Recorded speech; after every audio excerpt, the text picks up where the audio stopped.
Romantic, isn't it? I will make you understand.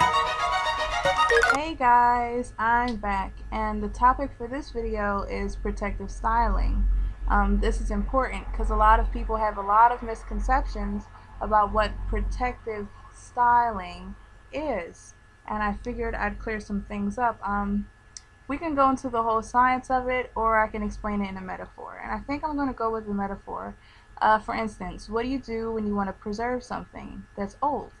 Well, or something that you've just made. If it's food, you put it in a container or you put in a preservative and you seal it, right? Cans, Tupperware, things of that sort. And let's say you have like a letter or something like that, or something really fragile that you really want to have for a long time. Well, you put it up, right? You put it up or you put it in something that preserves it.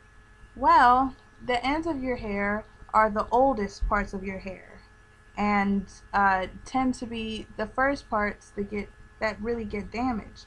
So what you want to do with a protective style is actually a preserving style. It's really what's going to preserve the hair so that while hair is growing in, you're still retaining the hair that you already have on your head. Now, to some of you guys, you might be going, well, duh, why would I think otherwise? But trust me on this, because what happens is that you put your hair in styles that you consider protective, but they're not actually protecting your hair, or aka preserving it. This can happen with certain styles that require a majority of your hair to be out. Realize that you're really not preserving your hair, because what? It's out. It's out, it's getting weathered, it's against the elements, heat, cold, rain, UV rays, name it, okay? It's exposed to the environment. Hair doesn't need to breathe. It's not living in that sense.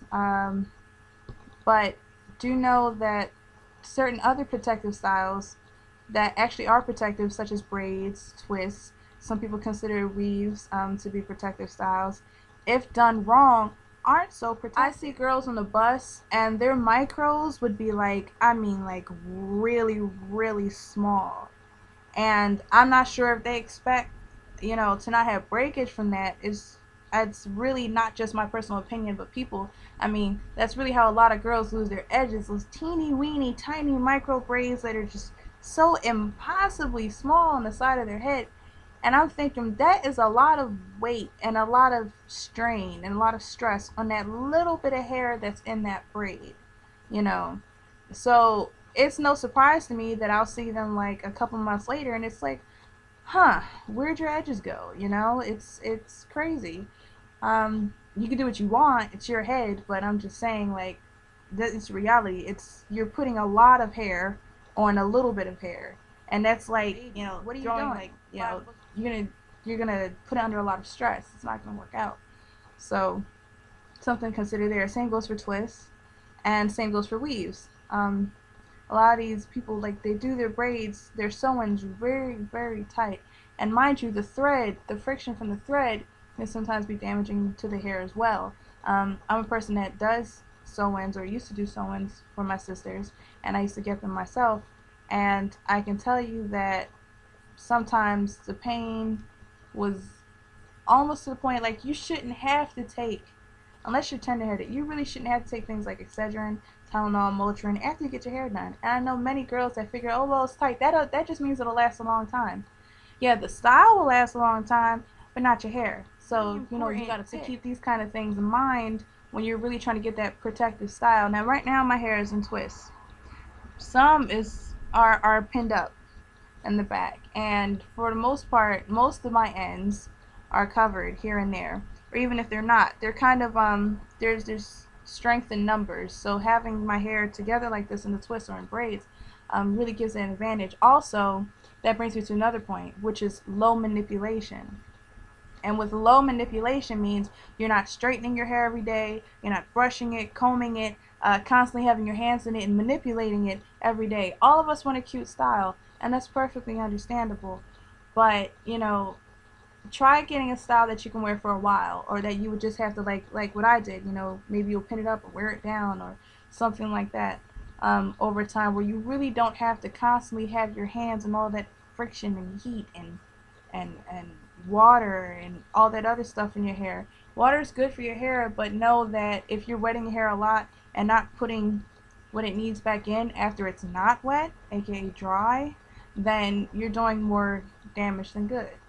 And with most people, what you really want to see is yourself retain length. You want your hair to grow. Your hair is always growing, just like your nails are always growing, but it's retaining the length.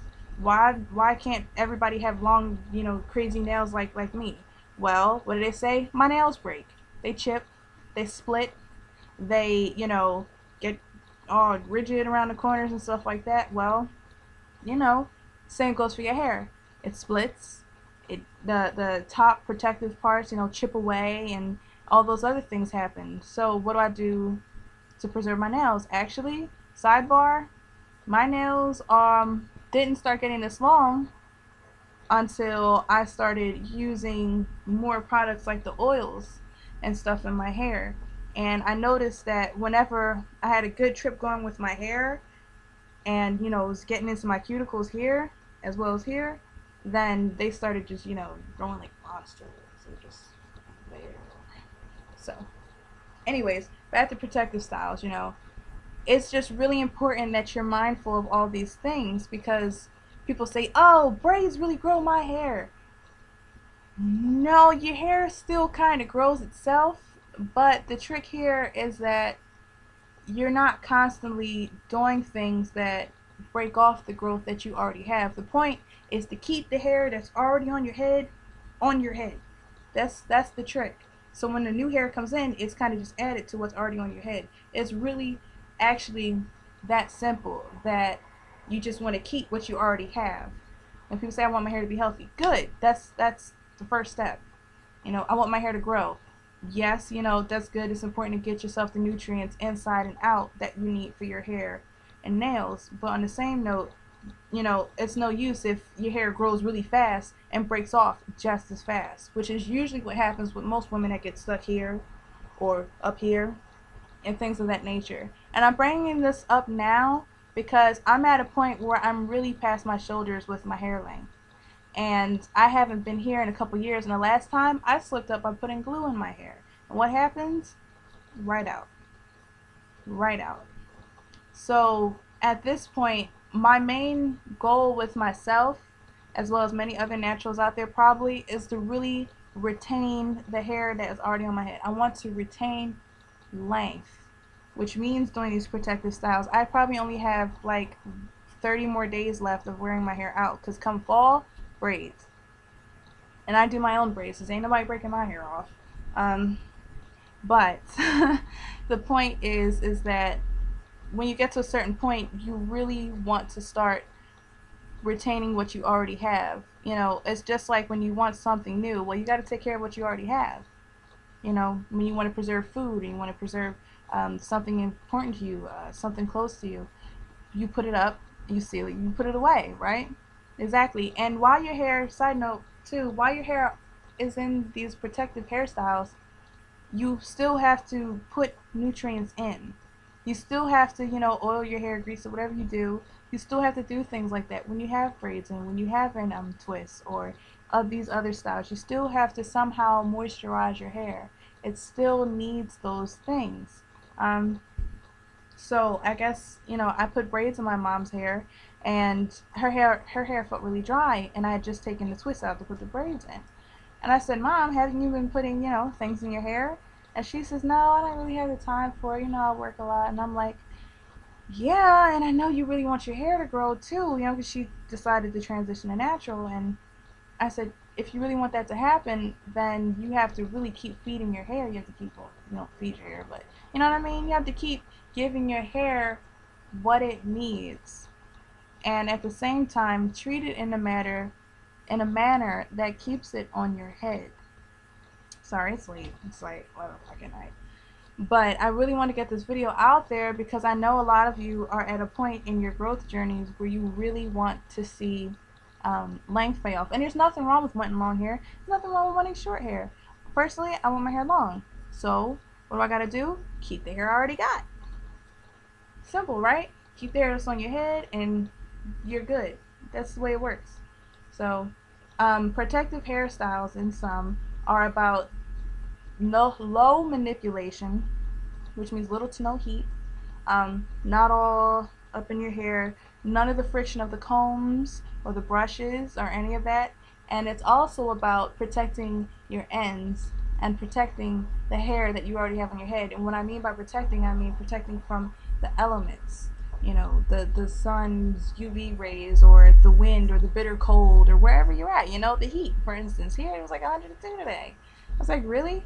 But I had to take the measures to make sure that my hair stayed moisturized. And you know what? It stayed moisturized all day. My hair did not dry out. And it wasn't even because of the sweat. Okay? So this is just my tip for you guys, because I know everybody's really confused about what to do with their hair with protective styling. So as long as what you're doing is low manipulation and it's kind of like putting the hair up, what you want to do is you want to moisturize it and then put it in these styles. So moisturize first, then put it in the styles. And then there you go.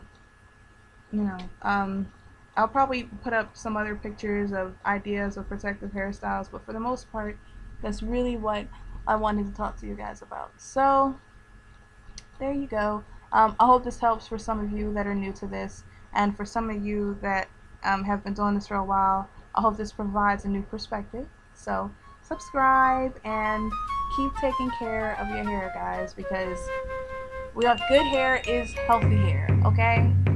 So take care, guys. Bye.